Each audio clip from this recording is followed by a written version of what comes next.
पहले टेस्ट में इंग्लैंड के हाथों शिकस्त के बाद पाकिस्तान और इंग्लैंड की जो दोनों टीमें वो इस वक्त मुल्तान पहुंच चुकी हैं।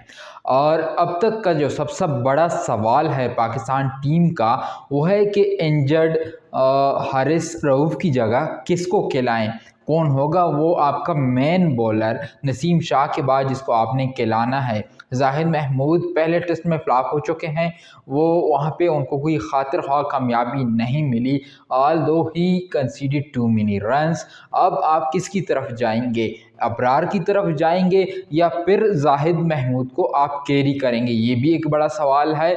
और जो सबसे बड़ा सवाल है वो है हारिस रऊफ़ की रिप्लेसमेंट।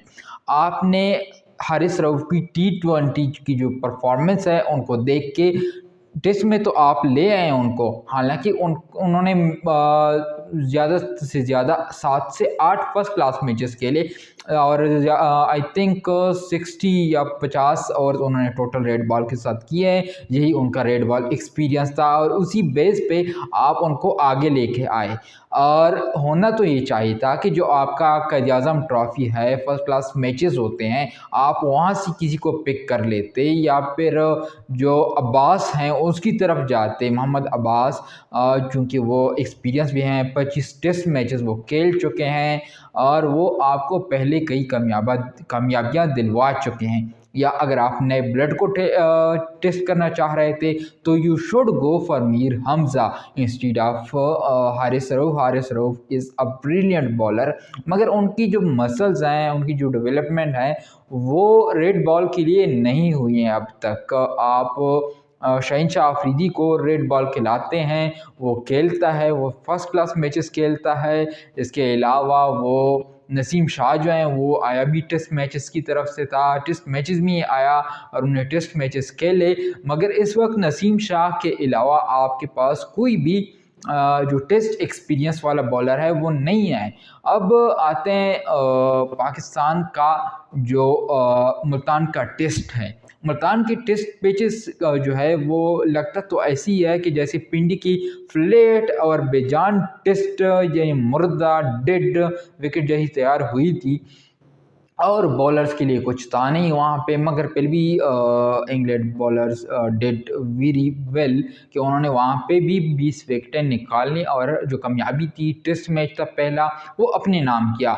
अब मुल्तान टेस्ट की तरफ अगर आएँ तो मुल्तान का जो टेस्ट है उसकी जो विकेट की आज एक तस्वीर सामने आई है वो भी लगता ऐसी है कि पेंडी टेस्ट की एक किस्म की वो डुप्लीकेट है। एक आज जगह पे हल्का सा ग्रास नज़र आया है उन पे, वहाँ की एक पिक्चर जो लीक हुई है वहाँ पे, मगर उसके बाद मुकम्मल ग्रास जो है वो शेव हो चुका है, कोई ग्रास नहीं है। लगता ऐसी है कि जो पिंडी पिच है वही उठा के आपने मुल्तान में रख दी है। अगर ऐसी टेस्ट मैचेस आपने ये टेस्ट मैचेस की ऐसी विकेट बनानी है तो खुदारा ना बनाएं, टेस्ट मैचेस खिलाएं ही ना नहीं देखना हमें, क्योंकि जो टेस्ट मैचेस जिसकी कोई रिज़ल्ट नहीं आता, आप 5-5 दिन लगातार बॉलर्स की भी जान निकलवा रहे हैं, बॉलर से कुछ हो नहीं पा रहा, आप उनको एक किस्म का डिसहार्ट कर रहे हैं। और दूसरा आप उस पर अपनी होम क्राउड पे जो मुकम्मल तौर पर बिटिंग पिचेस हैं उन भी आप हार रहे हैं। लास्ट ऑस्ट्रेलिया से भी आप हार चुके हैं, अब इंग्लैंड के अगेंस्ट आपने पहला टेस्ट हारा। पीसीबी को ये अपना जो माइंडसेट है वो चेंज करना पड़ेगा।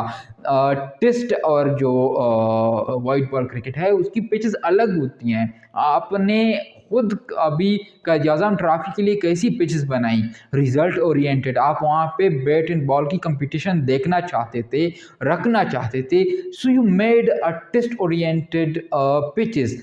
मगर आपने इंग्लैंड के अगेंस्ट कैसी पिच बनाई, मुकम्मल शेव, एक मुकम्मल जैसे किसी नेशनल हाईवे अथॉरिटी के किसी ठेकेदार को आपने वो ठेका दिया, उन्होंने एक सड़क बना दी। ऐसे नहीं होता। आप उनका जो इंग्लैंड का माइंडसेट है वो चेक करें। वो जब से आए थे पहले ही दिन से मैकलम जो थे उन्होंने प्रेस कॉन्फ्रेंस में कहा था कि we are here for results, वो यहाँ पे नतीजों के लिए आए थे, नताइज देखने के लिए आए थे, ड्रा के लिए नहीं आए थे। आप 5वें दिन का खेल देखें अगर पहले टेस्ट का, जब तक रिजवान और सऊद शकील थे, वो मिसबाह उल हक वाली स्ट्रेटजी तो जो था वो अपनाई हुई थी उन्होंने, और वही वो यूज़ कर रहे थे। That was successful that far, जब तक वो आउट नहीं हुए थे। वो सीम और पेस को वो रोक रहे थे, स्पिन के खिलाफ वो अटैक कर रहे थे, और वो कामयाबी भी से वो आगे आगे आहिस्ता से जा रहे थे। और वो जैसे कि उनकी विकेट जो थी वो लूज़ हुई, उसके बाद से पाकिस्तान लुक वेरी डिफेंसिव। और आप जब डिफेंसिव मूड पे चले जाते हैं और अगले आप पे अटैक करना चाह रहे होते हैं, तो आप हार जाते हैं, और ये हम पहले कई बार देख चुके हैं। अब अगर बाबर आजम की कप्तानी के हवाले से बात करें, कप्तानी बाबर आजम की बिल्कुल निल है। आप जितना भी आप बाबर आजम की एज अ बैटर जितनी भी तारीफ़ की जाए, ही इज़ गुड एनफ, मगर उनकी कप्तानी वहाँ पे कोई उनकी जो झलक है वो नज़र नहीं आती। उनकी जो डिसीजन मेकिंग है, उनकी जो असेसमेंट है, गेम अवेयरनेस है, उनकी जो चूजिंग है, वो कोई भी कुछ भी नज़र नहीं आता।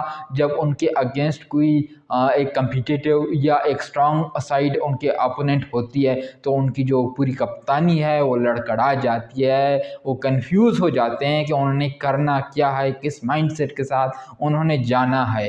अब अगर यही चीज़ हम उनकी ड्रेसिंग रूम के हवाले से देखें, तो जब भी कोई मैचेस आप हारते हैं, ड्रेसिंग रूम से एक वीडियो आ जाती है कि भाई किसी ने फ़लाँ आप मेरे जो है वो मैच विनर हैं, आपने घबराना नहीं है, कोई किसी को इल्ज़ाम नहीं देगा, कोई किसी को ब्लेम नहीं लगाएगा। भाई ब्लेम तो आप तो नहीं लगाएंगे, बट ये ब्लेम लगेंगे। अगर कोई किसी पे नहीं लगाएगा, लेकिन फिर आप पे ब्लेम लगेगा। आप जितना भी किसी को बैक करें करें अच्छी बात है, मगर एक लिमिट होनी चाहिए। अगर वो उस वक्त तक परफॉर्म नहीं करता, he should go to national high performance centre, वहाँ पे अपनी टेक्निक को दुरुस्त करे। वहाँ से वो फिर जो काउंटी है, लीग्स हैं, डोमेस्टिक क्रिकेट है, फर्स्ट क्लास क्रिकेट है, वहाँ पे परफॉर्म करे, और दोबारा अपनी जो टीम है वहाँ पे अपनी जगह बनाए, वहाँ अपनी परफॉर्मेंस पे आए।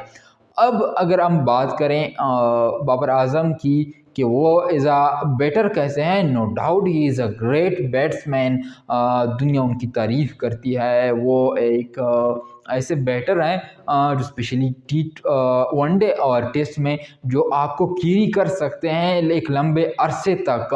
आप T20I में उनकी स्ट्राइक रेट पे आप उन पे बात कर सकते हैं, विच इज़ डिस्कसेबल, और वो उनको बेहतर बना सकते हैं, और वो उनकी बेहतर थी, मगर कुछ वजूहात की बिना पर, जो कि अलग हैं, इस वीडियो के जो कंटेंट है उससे अलग है, मगर वो उनकी जो स्ट्राइक रेट थी वो कम हुई। क्यों कम हुई, उनकी वजूहात पीसीबी को ढूंढना होगी, और वो स्टेट्स वो अफेक्ट्स क्या चीज़ें वो उनको अफेक्ट कर गई कि उनकी जो स्ट्राइक रेट थी वो कम हो गई, वो देखना होगी। अब मुल्तान टेस्ट के ऊपर आते हैं कि मुल्तान टेस्ट में क्या हो सकता है। फ़िलहाल तक जहाँ पे वो पिच की जो पिक्चर है वो हमें देखने को मिली है, वो यही लग रहा है कि सेम एज पेंडी पिच हमें नज़र को आएगी, और बिटिंग पिच होगी। एक दो जो है वो वहाँ पे शायद बॉलर्स को, जो स्पिनर्स हैं वहाँ पे शायद ही, क्योंकि छोटा बहुत ग्रास एक दो जगह पे है, वहाँ पे उनको शायद जो है कामयाबी मिले, मगर फास्ट बॉलर जो हैं वो मुश्किल से उनको कामयाबी मिलेगी। अब जो सवाल है कि पाकिस्तान दूसरे टेस्ट में किसके साथ जाएगा, जाहिद महमूद को वो कैरी करेंगे या इब्रार अहमद को डेब्यू कराएंगे, और एक बड़ा सवाल कि वो हारिस रऊफ की जो रिप्लेसमेंट है वो किसको लाएंगे, हसन अली को लाएंगे, या उसके अलावा मीर हमज़ा को लाएंगे, या फिर मीर हमज़ा चूँकि 2018 में उन्होंने वाहिद एक टेस्ट खेला है, और उसके बाद वो कोई